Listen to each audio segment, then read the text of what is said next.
I think that's a win kasi nga, you fail, it means you learn something. Right. Failing forward ata tawag. Ganda. Ang Lupit. Parang hindi ako yan. Lalim na sa... Hindi ako yan. Hi there, I'm Pat, and you're watching Go Hard Girls, where we celebrate Filipina athletes to inspire more women to excel in sports. And I'm Rona. We're so excited today because we're gonna find out what it takes to be a winner with none other than Monique Del Carmen. I'm sure kilala na siya ng mga basketball fans. Pero alam naman natin, when it comes to triumphs, when it comes to winning, it doesn't happen overnight. It takes physical, mental, financial strength. And syempre, mga support system natin. So speaking of support system, Monique, kamusta ka naman when you were just starting out in your career? Or sino yung mga naging solid all throughout this whole journey of yours when it comes to your support system? Unang-una yung brother and my younger sister kasi lagi ko siyang kalaro. And then yung friends ko na up until now, we're friends. And then when I got the scholarships, hindi siya practical for a family talaga to pursue basketball after college. And I'm just grateful for my family because they still push me and support me even though the money isn't there. So thanks, Mom. I love you. Shout out syempre sa family. Family first, family and friends. And sobrang importante na nandun yung suporta nila from day one until today, nandun pa rin. And ang layo na ng narating mo sa career mo sa basketball. I mean, nung graduating year mo, naging finals MVP ka, and this year, you're representing the country in the SEA Games. What keeps you going to training and keeps you grounded every time to show up? Motivation kasi nawawala Siyempre, minsan may motivation. May family and, sarili mo na gusto mo makapaglaro. Dahil sobrang mahal ko yung basketball. Katulad nga nung sinasabi ng iba, pag hindi mo mahal yung job mo, di ba, mainis ka, aalis ka after how many years, kahit sobrang ganda nung binibigay sa yung pay, aalis ka So I think it's the love. Wow. Ang romantic naman. Meron bang parang practical tip or sabihin na natin, meron bang ritual, meron bang secret na ginagawa na halimbawa, yun na nga, feeling mo, nawawalan ka na ng lakas ng loob, tapos pag ginawa mo yun, kahit paano nare-recharge ka? Routine or some sort of practice? I just tore my ACL last year and I said it to my friend na, I think if ACL lang result, I'm gonna give up. I'm gonna stop playing basketball na. But because of the support ng nakapaligid sa akin, before, pag injured ka sa national team, makakat ka Pero dahil iba yung organization now, ayun, kahit na last year wala akong ginawa, nag-rehab lang ako, andun pa rin ako sa pool namin. And I think it's because of God also. Parang He gave me another chance to play this game na mahal ko. And I think doon din ako nag-hold on to Him talaga. And then to the people who supports me talaga. Parang you would give yourself grace din. Dapat. Di naman niya ibibigay yun kung di mo kaya. Thank you for this Go Hard Girl because I can share this story. My story. Because I remember during my rehab days from our SBP, from Physiolab, from the people that I parang nakilala dun sa Physiolab, grabe yung support nila sa akin. Thank you, Go Hard Girls.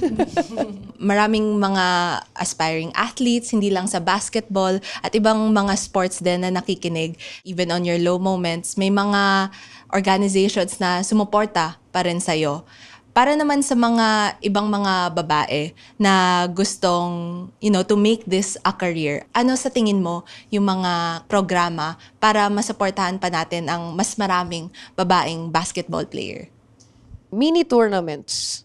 I think that's it. Kasi yun naman yung habol magkaroon ng teams. Not just basketball, in women's sports. Yan. Ganun talaga, no? Yeah. It's about even after the UAAP, it's imagining a future na you can continue playing. Kasi lalo na din sa sports, kailangan consistent mo siyang ginagawa. Kailangan may platform, kailangan may groups, may organization, really nurturing those talents, no? And nabanggit mo nga kanina when it comes to those moments na nagka-injury ka, tapos kahit pa paano, hindi ka naman masyado nag-worry na ilalaglag ka lang bigla. Kahit na physically naka-recover ka, mentally, hindi na nakakabalik yung mga players, 'di ba? So, dun ako curious pa kung paano mo nare-retain, paano mo nakikeep in mind or sa puso mo ba yung winning mindset pa rin na okay, hindi. Okay na ako physically, kaya ko to, maka-bounce back ako. What do you do to stay focused on winning even when you're not always winning, 'di ba? Yun, tama ka nga. Sobrang hirap sa mental talaga. Yun talaga kalaban pag ACL. And actually, dalawa na yung ACL ko. So, right and left. Pantay na. Yeah, pantay na sila. Inantay ni Lord. Ganun ba yan? Thank you, Lord. Better or worse, hindi ko alam eh.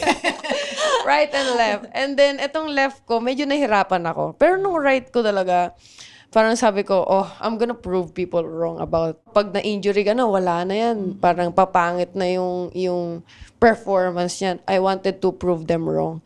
And it's nice to hear people say to you na, wow, na-injured ka ba? Alam mo yung gano'n na parang... Parang walang nangyari. Yeah, Parang kinagat ka ng langgam. Yun yung pinaka gusto ko naririnig. Pero this time nahirapan naman ako. Kasi nga, parang like what I said, I wanted to give up na. Kasi ACL na naman. Even though nagkaroon ka na nga nung mga winning moments, 'di ba? Hindi pa siya ganun ka glamorous sa imagination mo, yung kinento mo kanina or sa isa pang episode na abangan nyo rin, guys. Na wala kang ladder, tapos yung mga teammates mo pa yung nagbuhat para sa'yo, no? Winning doesn't always look like a certain picture. Iba-iba ang itsura ng winning sa iba't ibang tao. So, for you, ano ba ang ibig sabihin ng becoming a winner for you? What does winning mean for you? 1% na improvement day by day. Parang mag-improve ka lang today ng 1%, kahit nga 0.5%. May makita ka lang percent na nagbago ka, na nag-improve ka. I think that's a win already. And be happy. Kasi ba't natin i-stress yung sarili natin? Ano ba? Oo. Di ba? Tama. That's a lose-lose situation for everyone. Nagiging success ang tao nang dahil sa failure. And I think that's a win kasi nga, you fail, it means you learn something. Right. Failing forward ata tawag. Ganda. Ang Lupit. Parang hindi ako yan. Lalim na sa... Hindi ako yan. Parang hindi ako yan. Sa mga nakakilala sa akin, Oo, diba? You're seeing so many sides to Monique Del Carmen. Thank Heart you. to heart tong Because of ano you natin. Kami yung heart-to-heart girls. Yeah. Yes. Go heart to heart, girls. Let's go. Go hard, girls. Go heart to heart.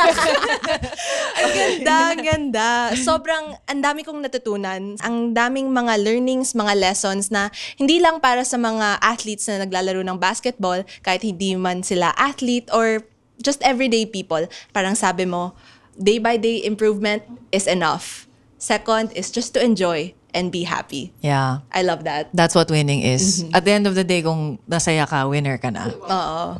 Di ba?